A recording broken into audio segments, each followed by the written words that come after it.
마가복음 11장 12절부터 19절 말씀 함께 읽겠습니다.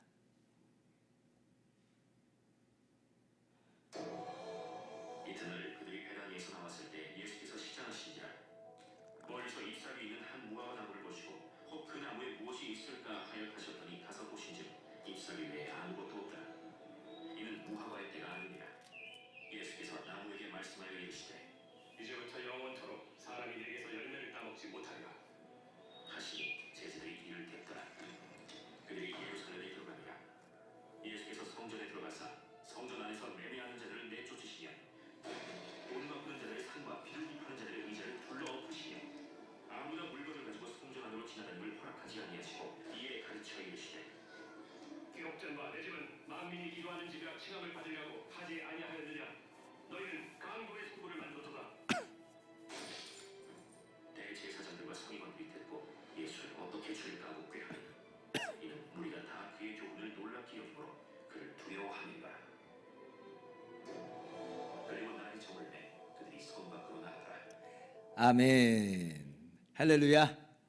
하나님의 크신 은혜와 평강이 고난주간 특별 새벽 기도의 첫째 날에 나와서 기도하는 여러분 모두에게 가득 넘치기를 주님의 이름으로 축원합니다. 오늘 성경 본문은 예수님께서 예루살렘에 입성하신 후 맞이하신 첫째 날 사건입니다. 월요일 사건인 거예요. 먼저 12절 이하를 보면 예수님께서 한 무화과 나무를 저주하는 내용이 나옵니다. 14절인데요. 우리 다시 한번 같이 읽어볼까요? 시작. 예수께서 나무에게 말씀하여 이르시되 이제부터 영원토록 사람이 내게서 열매를 따먹지 못하리라 하시니 제자들이 이를 듣더라. 아멘. 자, 예수님께서 무화과 나무를 저주하셨습니다. 왜 예수님께서 이렇게 저주하셨냐면 이 무화과 나무가 잎사귀만 무성한데 열매가 없는 거예요. 그래서 예수님께서 무화과 나무를 저주하고 심판하신 것입니다. 그런데 여러분, 이것을요 예수님께서 그냥 나무에다 대고 하시는 그런 말씀으로 생각하시면 안 됩니다. 주님께서는 분명 지금 표면적으로는 나무를 향해서 말씀하신 거지만 사실은 누구를 향해서 하시는 말씀이냐면 바로 유대교와 또 유대인들을 향해서 하시는 말씀이에요. 그러니까 즉 이 열매 없는 무화과 나무는 뭐냐면 본질을 잃어버린 채 형식만 요란스럽게 남아버린 유대교와 유대인들을 과도 같다라고 하시는 거죠. 그래서 예수님께서는 이 열매 없는 무화과 나무를 저주하고 심판하시는 것으로 이 나무를 표징으로 삼으신 거예요. 표징으로. 무화과 나무 입장에서는 조금 억울할 수 있겠지만 표징이에요. 유대교를 향한 표징, 유대인들을 향한 표징이다. 자, 그러면 도대체 유대교와 유대인들이 어떠한 모양이었길래 예수님께서 이렇게까지 말씀하시는가 좀 궁금하잖아요. 그래서 우리가 이어지는 15절 이하의 말씀을 보면 예수님께서 왜 이러한 저주와 심판을 내리셨는지를 우리가 이제 알게 됩니다. 예수님께서 이제 예루살렘 성전으로 들어가셨어요. 여러분, 성전이 어떤 곳인지 아시죠? 구약 성경을 보면 성전은 하나님의 영광의 임재가 있는 곳입니다. 물론 하나님께서 모든 만물을 창조하셨고 온 우주 만물 가운데 안 계신 곳이 없습니다. 그런데 이 영광의 임재라고 하는 것은 특별히 하나님과 하나님의 백성이라고 하는 정말 특별하고 친밀하고 복된 관계 안에서의 임재를 말하는 거예요. 그런데 문제는 뭐냐면 이 세상에 누가 이러한 하나님의 영광의 임재 앞에 설 수 있겠어요? 하나님은 지극히 거룩하고 의로우신 분인데 죄인인 우리가 어떻게 하나님과 친밀하고도 복된 그 관계를 맺을 수 있느냐라고 하는 겁니다. 여러분, 불가능해요. 하나님은 지극히 의로우시기 때문에, 죄를 미워하시기 때문에, 죄를 참아보지도 못하시기 때문에 죄인인 주제에는 하나님 앞에 설 수 있는 자가 아무도 없어요. 그냥 하나님 앞에 섰다가는 다 하나님의 의로우신 심판 앞에서 영원히 멸망할 수밖에 없습니다. 그래서 이 성전에서 이루어지는 일이 중요해요. 이 성전에서 어떤 일이 이루어지냐면 짐승을 잡아서 제사를 드리는 일이 그래서 있는 거예요. 하나님이 무슨 짐승 제사를 좋아하시고 그 피를 즐기시고 그 고기를 맛보시고 그래서 기뻐하시고 그래서가 아닙니다. 이게 무슨 의미냐면 사실은 죄인이 그렇게 자기의 죄값으로 죽어야 되는데 누가 죽는다는 거예요? 짐승이 죽는다는 거예요. 이 짐승이 마치 나 자신이 되어서 피 흘려 죽는다는 겁니다. 그래서 제사 드릴 때 보면 제사하는 사람이 이 짐승의 머리에 안수를 해요. 안수를. 뭐냐면 이 짐승이 나라는 거예요. 내 죄를 이 짐승에게 전가시키는 겁니다. 그래서 이렇게 짐승이 피 흘려 죽는 그 제사를 통해서, 그 피를 통해서 이 구약 백성들이 나는 아무런 공로도 없는데 정말 은혜로 죄 없다함을 얻는 거예요. 죄 없다함을 얻어 하나님의 영광의 임재 앞으로 나아갈 수가 있게 되고, 그래서 하나님과의 정말 특별하고 친밀한 정말로 복된 교제를 누릴 수 있게 되는 거예요. 자, 이 이야기를 듣는 순간 여러분 머릿속에 스치고 지나간 생각이 하나 있죠. 뭐예요? 이거 예수님 이야기하고 똑같은데? 그죠? 예수님 이야기하고 똑같은 거예요. 정확하게 보신 거예요. 정확히 보신 거예요. 그러니까 구약의 이 짐승 제사는 사실 예수님의 십자가 대속의 모형과 그림자였다라고 하는 것입니다. 그래서 이 구약의 짐승 제사는요, 사실은 예수님을 미리 보여주는 복음이 담겨 있어요. 이게 은혜가 이 안에 녹아 있는 거예요. 그런데 이 복된 은혜의 제도가 예수님 당시에 어떻게 변질되어 버렸는가라고 할 때에 표면적인 문제가 하나 있고 또 심층적인 문제가 하나가 있어요. 이렇게 하여서 이 구약의 복된 이 짐승 제사가, 이 제사 제도가 변질되어 버렸습니다. 그럼 먼저 첫 번째 이 표면적인 문제가 뭐였느냐? 주님께서 왜 이렇게 신랄하게 저주와 심판을 선포하시는가라고 할 때에 이 제사가 가지고 있는 본질적 기능, 다시 말한다면 죄사함이라고 하는 영적 기능이 어디로 갔는지 다 사라져버리고 그냥 이게 돈벌이의 수단이 되어버린 거예요. 형식적인 모습으로 전락해 버렸다라고 하는 것입니다. 구약을 보면 원래는요, 이 제사를 드리기 위해서는 짐승을 직접 끌고 와야만 했어요. 자기 집에서. 그런데 먼 곳에서 올 때는 이게 쉽지 않잖아요. 그래서 이제 그 사람들은 돈만 가지고 와가지고 예루살렘 성전에서 짐승을 구입을 합니다. 그래서 그걸 가지고 제사 드리는 게 통용이 됐어요. 그리고 외국에서 사는 사람들은 돈도 유대인 돈이 아니잖아요. 그러니까 이 예루살렘 성전에서 유대 지역의 화폐로 환전하는 일도 필요했어요. 이게 뭐 어쩔 수 없이 필요한 그런 일들이었습니다. 그런데 이렇게 거래가 이루어지다 보면 어때요? 이게 돈벌이가 되는 거예요. 돈벌이가. 게다가 지금 이제 6월절 명절 기간이에요. 전국에서 예루살렘 성전으로 사람들이 몰려들 뿐 아니라 세계 곳곳에 있는 유대인들이 다 예루살렘으로 몰려들었어요. 많게는 막 200만 명, 300만 명 정도 이게 모였다고 하더라고요. 어마어마한 인파가 모였어요. 자, 그러면 이게 소위 뭐예요? 대목이 되는 거예요. 대목이. 우리가 휴가철에 성수기 때 보면 숙박비가 막 2배는 물론이요, 4배, 5배까지 막 올라가잖아요. 근데 그럼에도 불구하고 꼼짝없이 그 돈을 우리가 다 지불합니다. 왜 그래요? 대목이잖아요. 수요와 공급의 법칙에서 이게 안 맞는 거거든요. 그래서 이 6월절에 이 제사에 있어서 그러한 분주함과 소란함이 있어요. 근데 이 모든 일을 누가 관장했냐면 성전 제사장들이 관장을 합니다. 그래서 상인들에게 이권을 주고 그리고 그들에게서 많은 돈을 걷어들이는 거예요. 그러니 이 제사 제대로가 하는 것이 이게 정말 복된 복음의 그릇인 건데, 근데 그 내용은 다 사라져 버렸어요. 부패해 버렸어요. 이제는 돈벌이 수단 그 이상도 그 이하도 아니게 됐어요. 제사는 계속 이루어지거든요. 피 흘림은 계속 이루어지는데 이건 제사장들에게 있어서 그냥 비즈니스예요.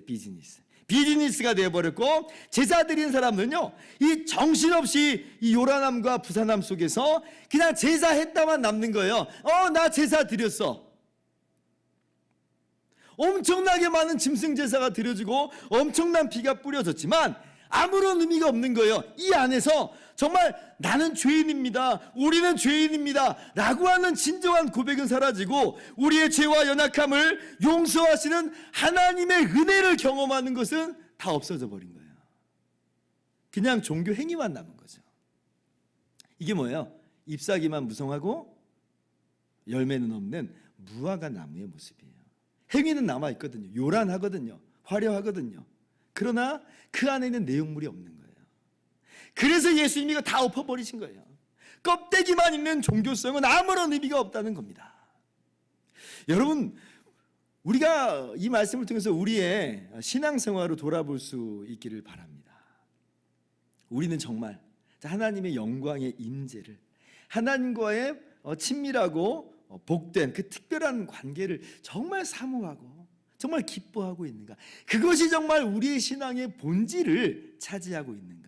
아니면 그냥 요란함과 부산함 속에서 종교 행위를 한 것으로 만족해버리고 하나님과의 친밀한 관계는 어디 있는지 모르는 그러한 껍데기 같은 신앙생활을 하고 있는 것은 아닌가?